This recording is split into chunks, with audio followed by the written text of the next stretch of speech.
interview style webinars are, well, they become more and more popular every year.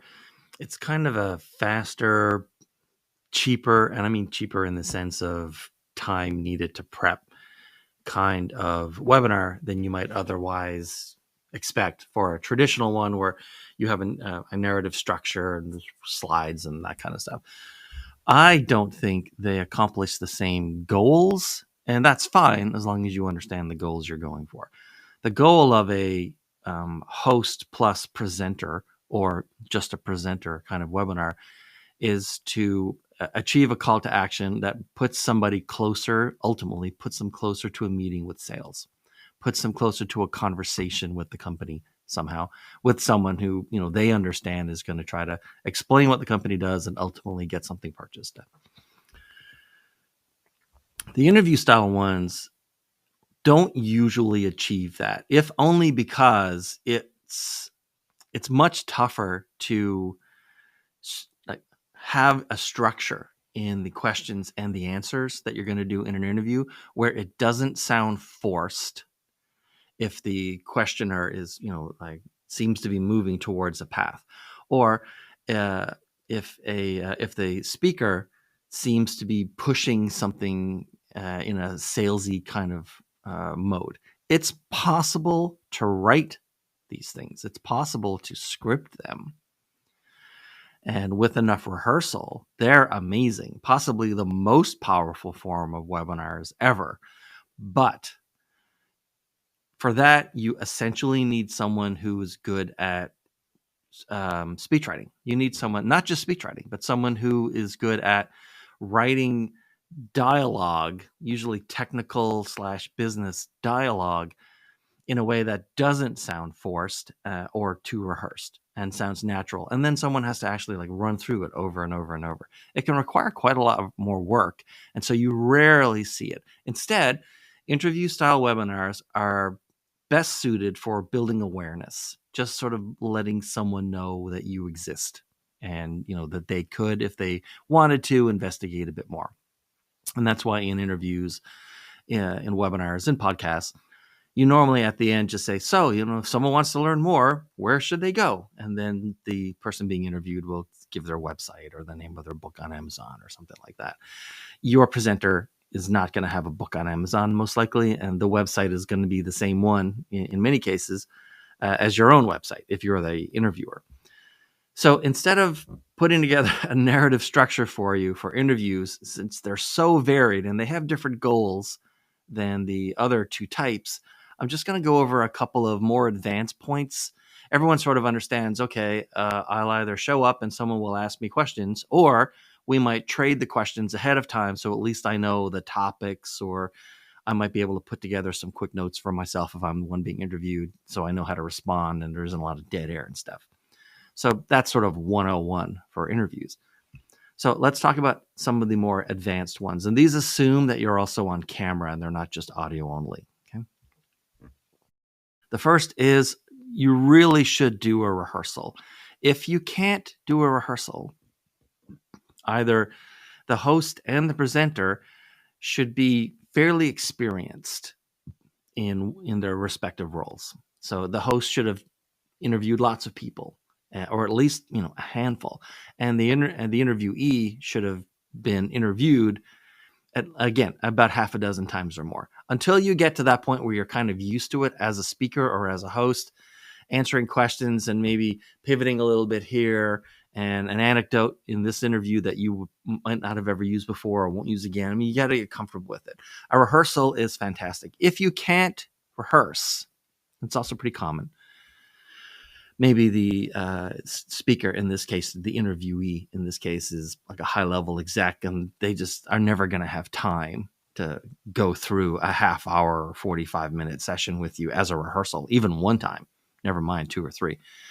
Then at a minimum, at least I recommend, if you're the organizer, do a tech check and have everyone on it, which is to say you have your webinar platform or whatever it's going to be. You do just a 5, 10, or ideally 15-minute or so technical check where everyone shows up and you're looking at their lighting, you're looking at their camera setup, you're listening to their audio, as close to the actual conditions that they're going to have on the day when you do the live event / recording. And at least that way, people get to meet each other once. For some reason, it just makes a really big difference in the comfort level and ease of both the interviewer and interviewee if they've had another session prior to that day where they can just introduce each other and sort of look each other in the camera and blah, blah, blah, and get it over with. At a minimum, at least try to arrange that so they know each other a little tiny bit. Next, because this is audio only, and what I mean by that is there are no visuals usually in an interview. There might be someone on camera. There probably is someone on camera, but there are no slides. There's no animated graphics. There's no really anything. Then the interviewee should have a set of hooks that they're going to weave in to their answers throughout the course of the webinar. A hook is it's a linguistic or speech device where it's either a visual or it's a little anecdote or one-liner or something like that. It's something that'll get the user's attention and sort of get the user to ideally remember what's been said. If you don't have hooks, you're just like someone asks a question and then the person just like lists, oh yeah, there are 3 main reasons for that. Reason 1 is this, reason 2 is this, reason 3 is that. Like, come on, who cares? This could have been done in an email. The whole point of having an interview and a live interaction with somebody is for the variety and the unpredictability and all the other stuff, the in-person sort of vibe that you get from an interview. So weave in some hooks. Ideally, if the interviewee should know all the questions ahead of time and include a hook for each one. So someone asks, well, what about 1, 2, 3? So, well, that's a really great question. 1, 2, 3. The easiest way to think about that is X, and then that's their hook, right? There's going to be a little story, or this is the Amazon Prime of network computing, or whatever, right? It's just they're going to do something. They're going to have a mnemonic. They're going to have a metaphor. They're going to have a simile. They're going to combine things together. They're going to make it like visually interesting in the listener's head because there's nothing visually interesting on screen. So the language needs to do more of the work for the pictures that are in the listener's mind. Speaking of what's on screen, look at the camera. Like this, look at the camera. Everybody should be looking at the camera. They should not be looking at their screen. They should not be looking down like this. They should look at the camera as much as possible. Ideally 100%, maybe only 90%. They should be looking at the camera, directly into the camera. Because when I'm the viewer, I want it to look like the person is talking to me. You'll get people where like their monitor is off to the side and they're looking over here while they're talking. So, like, don't do any of that. There's for whatever reason, even though people know that you're not looking at them, it still feels like you're looking at them when you're talking to them. So look directly at the camera as much as humanly possible while you stay organized with whatever little notes you have on Post-its or on your table or whatever to remind you of what to say and when to say it. Look at the camera. Okay. 2 more. One is repetition. Now, in different types of information have different strengths and weaknesses. And of course, with written information, you can write something one time and it is like permanent and it's there. People can stop, they can go back over it, whatever. With oral only information, repetition matters. You should be saying the same thing, whether you're, especially if you're answering questions, you should be saying the same answer at least 2 different ways every time you say it. Don't just say it once and then say it in, with a story, with a joke, with an anecdote. I don't recommend jokes actually very much, but with a story, an anecdote, a little example, a visual example, so like visual imagery kind of thing, something so that you're saying it twice. If you just say something once and it's audio, the thing about audio, especially if people are listening live, and most people are not gonna, if they listen live to an interview, they're not gonna go back and watch the replay.